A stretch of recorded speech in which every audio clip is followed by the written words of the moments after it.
D'ailleurs, on est une majorité de femmes sur ce plateau. Il y a un mot qui est très à la mode, c'est sororité. Je l'entends de plus en plus partout, alors qu'il y a quelques années, je ne connaissais même pas ce mot.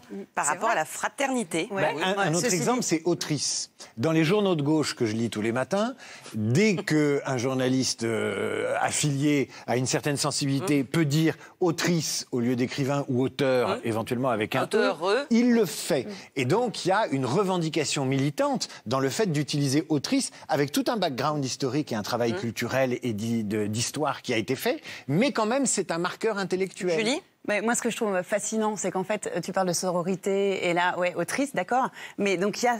Et en effet, ça reflète une volonté politique. Je suis d'accord, d'aller dans le sens d'inclure plus les femmes, de prendre en compte le fait que, bah oui, il y a des femmes qui écrivent, qui ont des métiers, les mêmes métiers que les hommes. À côté de ça, il y a le langage qui continue à se moduler, à évoluer en fonction non pas des volontés politiques, mais d'une sorte de truc beaucoup plus massif et beaucoup plus... Oui, et donc, notamment, les jeunes, ils disent frère. Donc, ok, la sororité, mais à côté, moi, toutes mes élèves jeunes, elles disent entre filles. Donc ça, c'est quand même fou. Et je pense que les féministes... C'est assez paradoxal, finalement. Et on a beaucoup de paradoxes dans notre façon de parler. Ça, vous l'évoquez aussi dans votre livre. Parce que je trouve ça fascinant. Parce qu'on a beau essayer de modeler le langage, de dire mettons les femmes, bah ouais, mais les plus jeunes femmes, les femmes féministes, elles disent frère entre elles. C'est vrai. Alors ça commence où? Et c'est très drôle d'ailleurs. C'est marrant. Mais oui. Est-ce qu'il y a un débat en ce moment sur la bonne tenue au collège ou au collège et au lycée? C'est-à-dire la tenue correcte. Ça, c'est votre marotte du moment. Non, mais il y a un parallèle, évidemment. Il y a un parallèle évident à faire avec le langage. C'est-à-dire que de la même façon qu'aujourd'hui, l'éducation nationale, ses cadres, les parents, les pions, les profs, se demandent s'ils doivent exiger une tenue correcte vestimentaire, auquel on répond d'ailleurs, mais vous savez, tout est relatif maintenant, qu'est-ce que c'est qu'une tenue correcte, le nombril, ça peut être correct, etc., etc. Est-ce qu'on peut encore se permettre de corriger quelqu'un qui fait des fautes de français? Bah, non, mais moi, Non, je sais pas. Moi, je suis... Oui, non. Non, mais ça dépend de faute de français. Qu'est-ce que tu entends par là, en fait? Il y a des fautes de français qui... Ça dit barbarisme, et ça commençait très mal, parce que barbarisme, c'est une façon... Le barbare, c'est l'étranger, c'est toujours été le mépris... C'est celui qui fait le Voilà, celui qui a parlé. Oui, c'est le mépris des classes qui se croient... des races qui se croient supérieures, des peuples grecs qui disent « Ah, lui est barbare, il ne sait pas parler le grec, donc il est barbare. » Ça, c'est une attaque sur ma gauche. C'est tout à fait une attaque sur ma gauche. C'est une attaque sur ma gauche à laquelle je dois répondre. Vous savez quoi? On va écouter Camille Lelouch, l'humoriste. Oui. On va voir ce qu'elle pense des fautes de français. Très bien. Le gars dit à la télé, c'est nous qu'on va sur le bateau. Je me répète, mais c'est insupportable. C'est nous qu'on va là-bas. C'est qu'est-ce qu'il m'a dit, lui? Vous croyez c'est une bonne idée? C'est bon, les gars, merde, mais vous vous rendez compte? Bah non, ils se rendent pas compte, bah non, forcément. Quand tu parles et que tu as un doute, bah va sur Google si tu sais pas ce que c'est un dictionnaire. Tu testes ta phrase, tu dis même à Siri, c'est nous, qu'est-ce qu'on va où? Siri va te répondre, nique ta mère. Ah oui, Siri peut être très violent. Essaye ta phrase quelque part. En plus, les gars, quand ils parlent, ils sont hyper sérieux. Je m'avais dit, franchement... Mais tais-toi fort! Les gars, quand ils parlent, ils me font saigner du nez. Enfin, il y a des filles aussi qui parlent comme ça. Non, je m'avais pas dit, c'est nous qu'on va là-bas. Hein. Ah non, c'est pas qu'est-ce qu'il m'a dit à moi. Hein. Je scène de l'oreille. Et je finirai par la langue française est riche, utilisons-la. C'est tout pour moi. Voilà, donc... Autant corriger...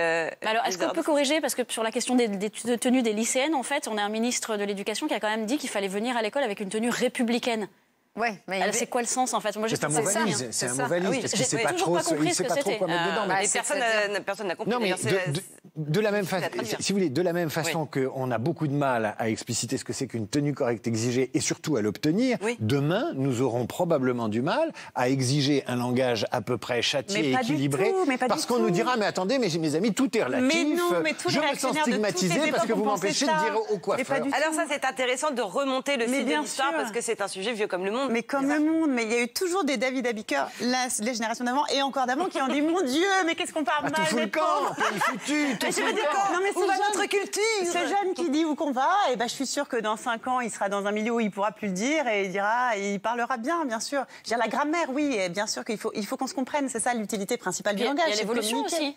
C'est malaisant, mais maintenant malaisant c'est dans le dictionnaire. Oh là là, ah oui, ça fait mal. C'est abusé. Mais c'est malaisant. Malaisant, ça existait déjà au 15e, 16e siècle, on disait malaisé. malaiser, le verbe malaiser. Enfin, c'était déjà plus... Il était là. Il n'était pas sur un sens social, mais plus un sens de malaise économique, financier, d'être mal à l'aise. Et en plus, vous savez, les apôtres du beau langage, donc les conservateurs comme moi, ils tombent maintenant sur des progressistes qui ont les mêmes techniques que les conservateurs. C'est-à-dire qu'ils vont chercher au Moyen-Âge et ils trouvent toujours, dans une vieille reliure, un vieux machin, ils trouvent toujours... Regarde, on le disait au Moyen-Âge, donc...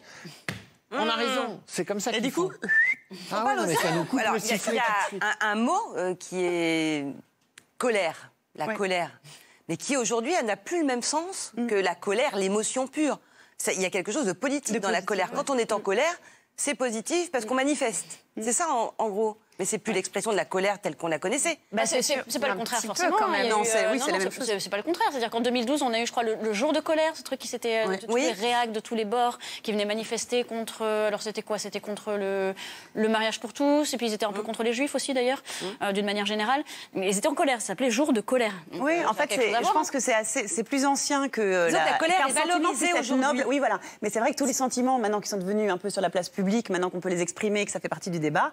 Clairement, il y a de plus en plus de sentiments, de moins en moins d'arguments. Et une fois de plus, pardon, je reviens au débat, mais parce que je l'ai regardé ce matin entre Trump et Biden, zéro argument, que des insultes, que du sentiment, que du mépris. Ça, c'est dramatique pour notre langue commune. Parce que là, c'est dramatique au point de vue. Parce que là, il n'y a même pas de glissement de langage ou de barbarisme, etc. C'est qu'on est sur de l'insulte. Voilà, l'insulte. Pur et dur, non? Oui, mais c'est en anglais. Nous, on parle en français. On s'en fout.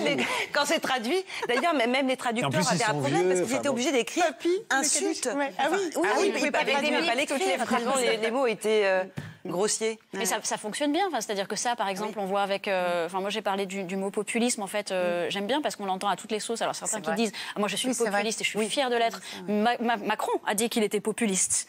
Mélenchon a dit qu'il était populiste. Barack Obama a dit qu'il était populiste. C'est pour ça que je me suis demandé, en fait, du coup, qu'est-ce qu'il y a derrière ça, en fait. Et puis, populiste aussi, c'est l'insulte ah non, mais lui, c'est un populiste. Donc, ça fonctionne dans les deux sens, en fait. Il y a le côté c'est bien d'être populiste, le côté c'est l'insulte universelle, en fait. Populiste en faveur du peuple, ça dit pas plus ce mot, donc c'est très large. Après, c'est qui le peuple, c'est le problème. Je crois que c'est Chantal Mouffe qui a dit mais finalement on peut pas définir qui est le peuple, c'est pas une entité.